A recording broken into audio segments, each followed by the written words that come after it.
This is this is changing people's lives by the decisions that are being made here. So I had a similar experience because I mentor a prisoner, an ex-prisoner. I've worked in a reentry ministry for about 25 years, and going in and out of prison. And they've got it's an organization called Men of Valor, and they connect with men in prison a year before they get out, and so it's a reentry program that has a profoundly successful rate, recidivism rate of 16%. States is 60. And you remember, everybody gets out of prison except for a very select few who are on death row. But everybody gets out of prison, and 60% of them are recommitting crimes and going back. And there's a whole at $30,000 a year, and a whole lot more victims. And so I'm involved in this organization that's kind of got a 15% recidivism rate. I talked to Governor Haslam about that, about my mentor prisoner, etc. So I got landed on a governor's task force for recidivism and sentencing reform. I was sharing with some guys at dinner. I was the only layperson on that committee, so they had DAs, judges, sheriffs, people in parole, and the parole officers, and me. I got on there because I guess I was opinionated about it to the governor, so he stuck me on this committee. It was fascinating work because for about a year I watched that same thing take place, which is public policy, proposed legislation around something that I was passionate around.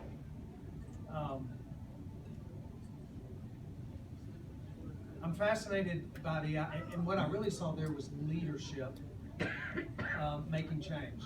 So I've always been interested in leadership, and I'm not really interested so much so in politics. I never have really been very wound up in politics, but I am kind of interested in leadership and how it works and the impact it has on the process. So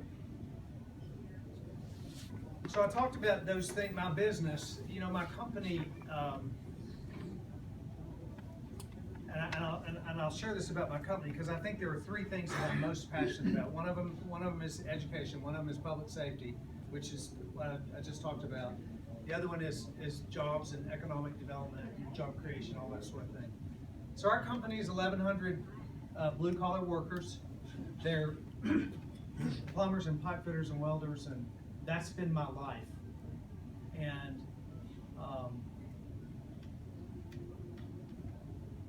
And what I love about business is I love the plumbers and the pipe fitters and the welders. And I love the fact that good leadership in a corporation can literally change their lives.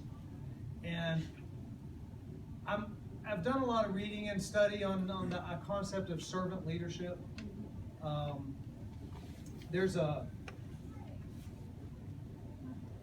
Greenleaf Center for Servant Leadership. I've read books about servant leadership. I kind of like the idea of it, and this is one of my resources. And I wanted to share this. This is what Robert Greenleaf says. The servant leader is servant first.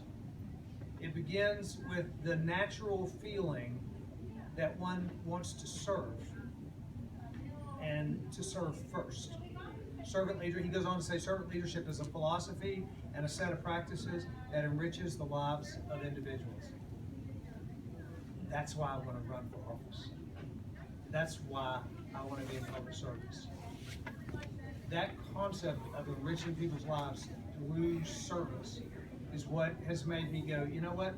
I wake up thinking about how to make life better for 1,100 families. What would it be like to wake up and think my job is to make life better for 6.5 million people?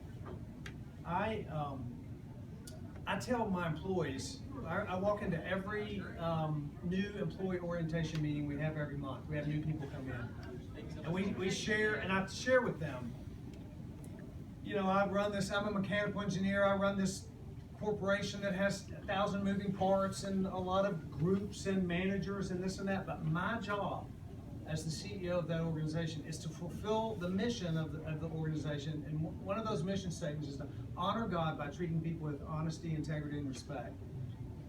And to create an environment where, if y'all were in my new employee orientation, I'd say my main job as the leader of this company is to create an environment where you can thrive. You know, the people in that company are smarter than I am at doing what they do. I'm a master plumber, but I couldn't fix your sink. But I got plumbers that could and would and know more about what they do than what I do. But I can create an environment where they do it well and where they can thrive and where they can serve people. And I believe that, I kind of believe that government can be and should be the same way.